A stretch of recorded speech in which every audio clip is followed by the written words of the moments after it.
I haven't been doing this sermon review for a while because I haven't been going to church. I'm going to confess. I'm going to confess. I haven't been going to church for, I think I missed 3 Sundays. But I'm back. I'm back like I never left. Yeah, and I'm so happy I went to church yesterday.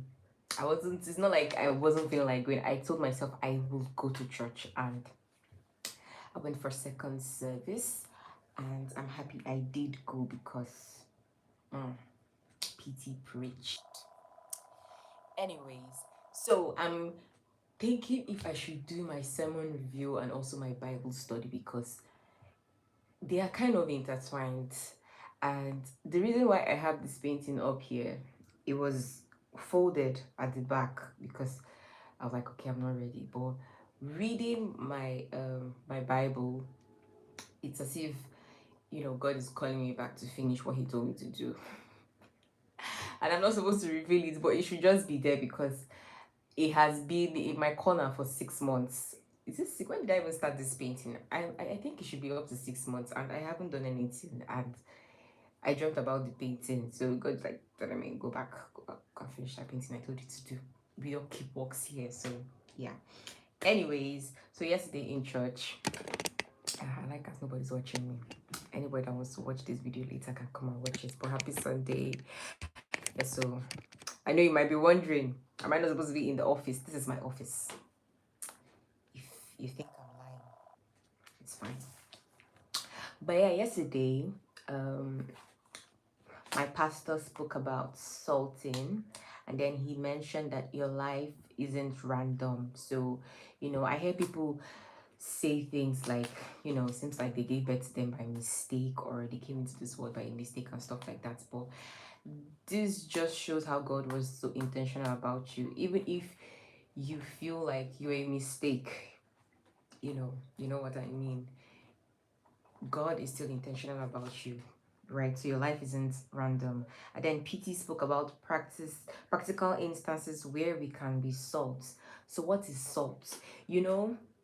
We all know what salt is, but when you're cooking a food and there's no taste. Imagine if you're cooking with seasoning and every other thing, and then you don't add salt to that food. Hi, Forgotten San. How are you? When you don't add salt to that food and you eat it, it becomes a bit bland. I remember when I was staying with my auntie. Why are you here? I thought you were going to school. I remember when I was staying with my auntie back then and her husband, and they were quite, I think they are older now, but they don't like eating salt. So each time I want to eat my own meal, they don't put salt in their food, and I always hated it. So each time I wanted to eat my own meal, I have to go and look for salt, steal salt, and put in my food. Sometimes I even end up putting too much salt, but I just eat it regardless. Yeah. So that was because the food had no taste. So yeah, I was saying practical instances where we can be salt, and number one is salting the workspace. This is see your job as an expression of God and find solutions in anywhere you'd find yourself. I think this is self-explanatory, salting in the workspace. Just because you're working in, okay, maybe it's not your dream job, or I don't want to use an instance because I didn't know better then, but just because it's not your dream job doesn't mean you should be, nonchalant and, hi, John Smith Jr.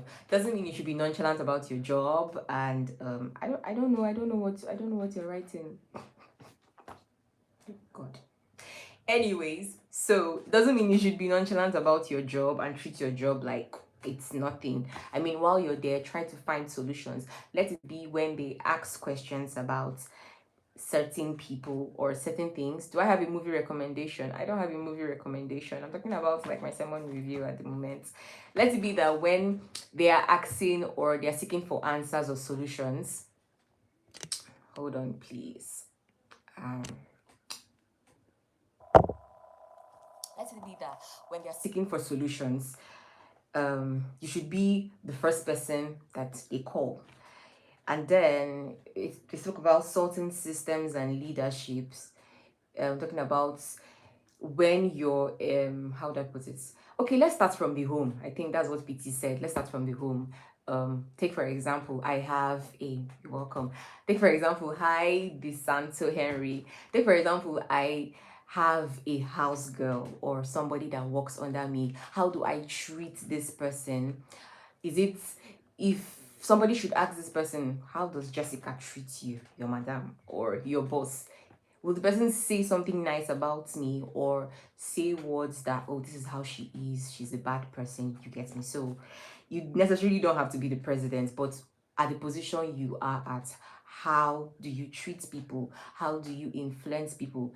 Are you, the kind of person that when they see you, they detest you, right? So I think sorting systems and leadership. Then the next one is sorting culture and media. This is true narratives. I know we are in the internet or computer era whereby our lives, if something isn't this way, it doesn't make sense. So how do we sort culture and media?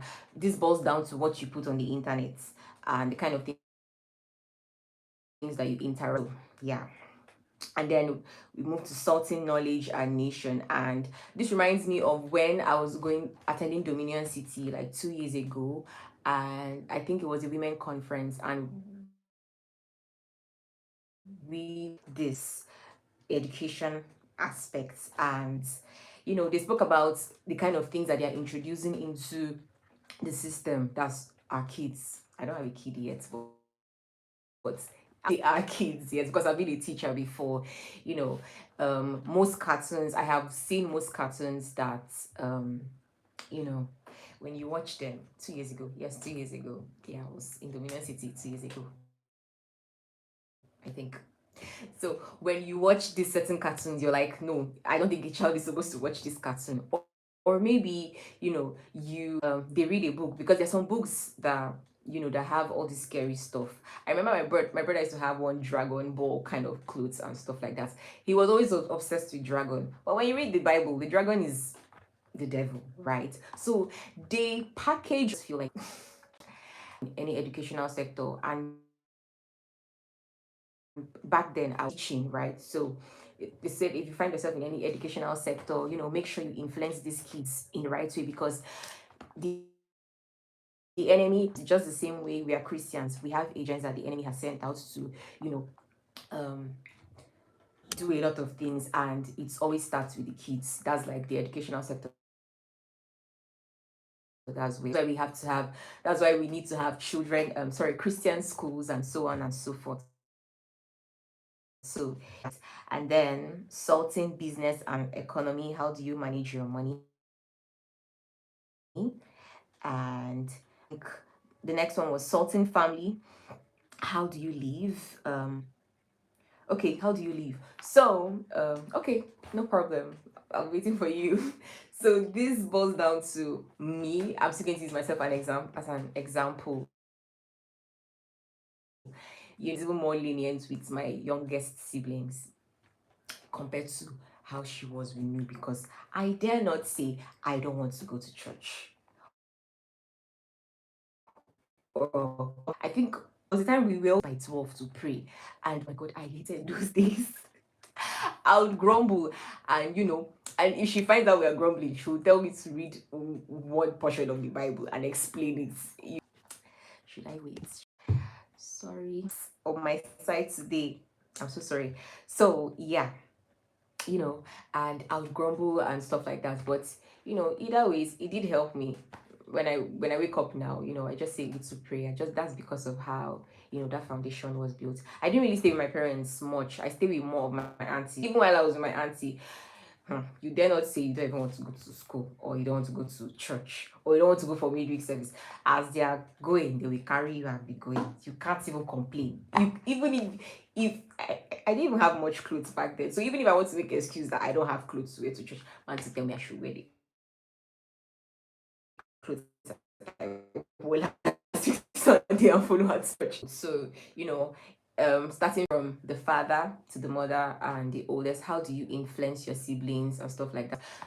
I remember, and that's why I say I'm even lenient with my siblings. I don't really stress them that much. But back then, a few months ago, whenever I see my brother fighting with his sister or stuff like that. Or maybe he does something bad. I'll tell him to go and read his Bible, or maybe open a portion in the Bible where it talks about how he was misbehaving, and I'll tell him to welcome back, and I'll tell him to read it out to me and stuff like that. And at first, when I always do that, he would complain and tell me that it's better I flog him than him reading the Bible.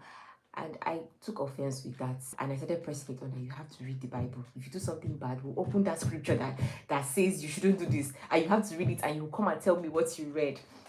So yeah, how do you influence? Okay, then also boils down to people around you. That's I don't have a house girl, but if I did have a house girl, I mean, I'll treat that person better because I have served under somebody before. I don't want to talk about that, but yeah, we thank God. And then sorting community, influence through compassion. um I think one thing about me is that yeah, I'm very compassionate. Ah, you see, I'm a cry baby. I can be easily moved by things I see around. When I go out and I see some certain things, it moves me, and I'm like, I can't wait to be in a better position. And I used to say that before, but I know I haven't gotten to that position yet. But with the little I have, how do I show compassion for people? I know that where we are these days, a lot of things are happening. Like there was a day, I think a month ago, that somebody saw me on the road and she asked for transport, and I gave her the money. And I started overthinking it. I'm not use my transport money to, or this money I give to this person, let her not use it against me and stuff like that. But you know, I spoke to somebody about it, and what he said made a lot of sense. I mean, God sees my heart, so even if this person wants to use the money to do something against me, it's not going to work, right? So let's leave that side. Community, people around you, there are people that you're doing way better than around you. How do you care for these people? How do you cater for them? You necessarily do not have to put them in a house, but yeah. Yes, it's a strange country, but as little as feeding them, giving them food, and I would have loved to use an example, but maybe I'll just say something. I really don't like. I remember when during university, I say university, my youth service, I was serving at Ebonyi State. I had the opportunity to know a few people that were not students, but they were working in the school, and I think I was going to throw away my clothes because I don't give out my clothes like that because of something happened. That's why I don't give out my clothes. But I was just moved to give my clothes to this girl because I have seen her wear a particular clothes for a very long time. She's always wearing that clothes, and I just felt like, okay, instead of me burning these clothes, because they were still good clothes actually, but I just feel like I've worn these clothes for a long time, let me just give it out. So I gave her the clothes, and luckily enough, I think one of those days when we're in the morning devotion or morning meeting or something like that, because we always do like a morning meeting by 7 a.m. before we start teaching, and the principal mentioned that this girl was going to the university, and we're doing a send forth for her. I was really happy because I didn't even know that this person was resuming school, or she's finally going back to school. And it felt like that was the right time to give her those clothes, because when I wanted to give her the clothes, I asked her, do you wear trousers? She said she didn't wear trousers. I was like, okay, let me hold back my trousers, take gowns and skirts and stuff like that. So yeah. So where was I? Sorting community. So this is like a call out. I've mentioned sorting the workspace, sorting the systems and leadership, sorting culture and media, knowledge and nation, business and economy, family and community. So this just boils down to wherever you find yourself in today, tomorrow, wherever, make sure that you live a life that is pleasing to God. Be a salt, stand out, right? Be known for good. I think that's the best way to put it in the layman's language. And I'll do my Bible study tomorrow, because this is my Bible study. It's very long. It's very, very long. I think each chapter is just like, but it's talking about the second coming of Christ, and how we should be vigilant, and how we should pray without ceasing, and so on and so forth. And then still live as Christians. So I think that's basically it. Anyways, I have to go, guys. Today's Monday. I told you guys that this is my office. In case you're wondering why is she not at work, this is my office. This is where I work from. This is my office actually. Yeah. So I was saying I had to bring out this game. I had a nudge to go back to this painting because the things that they said in this painting is the second coming of Christ is kind of related to the painting I'm working on. So yeah, no more laziness. Let me get back to work. So guys, I have to go now. Thank you for joining my sermon review. I'll see you guys during the week, same time tomorrow. Adios.